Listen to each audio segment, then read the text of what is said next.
Shalom, saudara-saudara yang terkasih.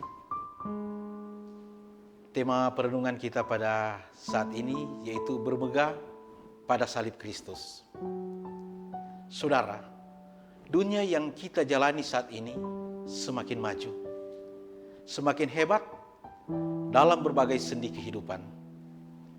Melalui kecanggihan teknologi yang terus dikembangkan, ditemukan berbagai produk teknologi yang tujuannya adalah untuk mempermudah, memperindah, dan menghibur kegiatan-kegiatan manusia. Jaringan komunikasi yang semakin sangat baik membantu memudahkan kegiatan manusia dalam melakukan segala sesuatu. Wah, pokoknya dunia yang kita lalui saat ini menawarkan berbagai kemewahan dan kemegahan yang menggiurkan. Kata para pakar bahwa kita yang berusia 40-an tahun ke atas bersyukur karena kita sempat menikmati lompatan-lompatan teknologi yang luar biasa. Contohnya, kita pernah merasakan lampu botol atau lantera di malam hari dan sampai lampu LED di saat ini. Kita pernah merasakan dan mengerjakan tugas dengan mesin ketik, sampai pada komputer, dan saat ini melalui smartphone. Kita sempat mendengar berita dan hiburan melalui radio, sampai televisi digital, dan saat ini melalui IndiHome dan hiburan online lainnya.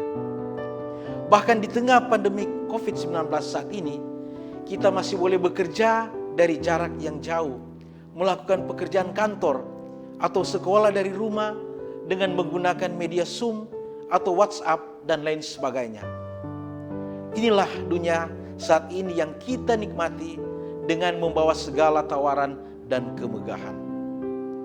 Saudara-saudara, dari apa yang kita bicarakan, mari kita belajar apa kata firman melalui Galatia 6 ayat 14. Rasul Paulus tidak bermegah pada kehidupan dunia yang menggiurkan, tetapi ia lebih bermegah pada salib Kristus. Apa alasannya?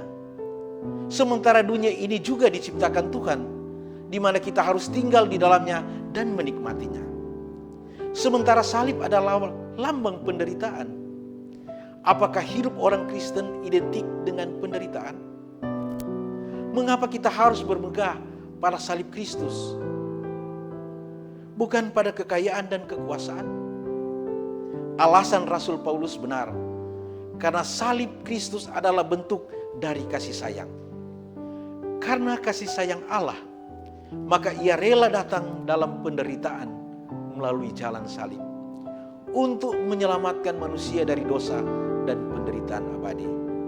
Ingat bahwa dunia yang glamor ini hanya menawarkan kebahagiaan sesaat. Sementara melalui jalan salib Kristus, kita akan mendapatkan kebahagiaan dan kemegahan abadi yang sesungguhnya.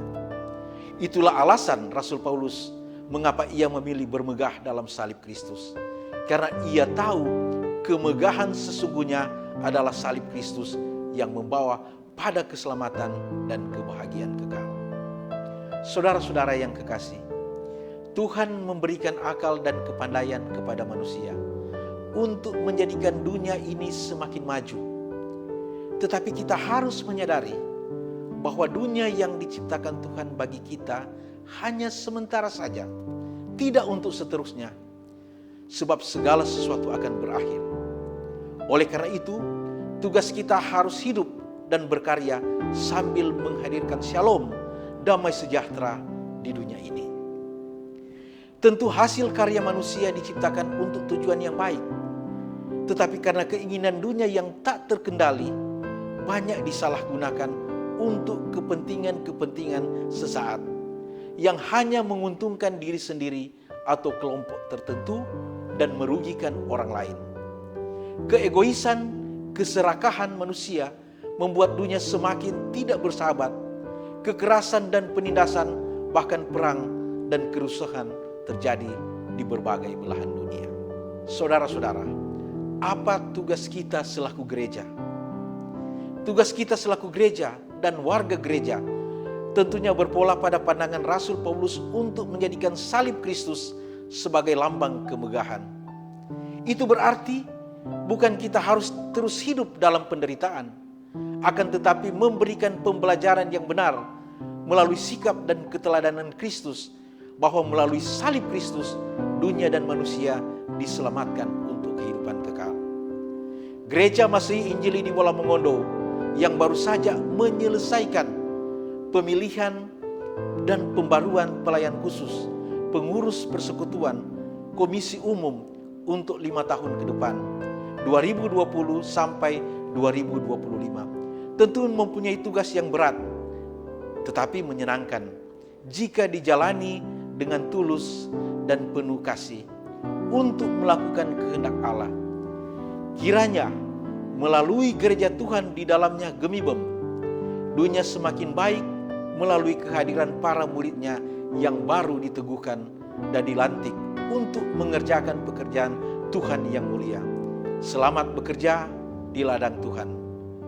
Amin. Shalom.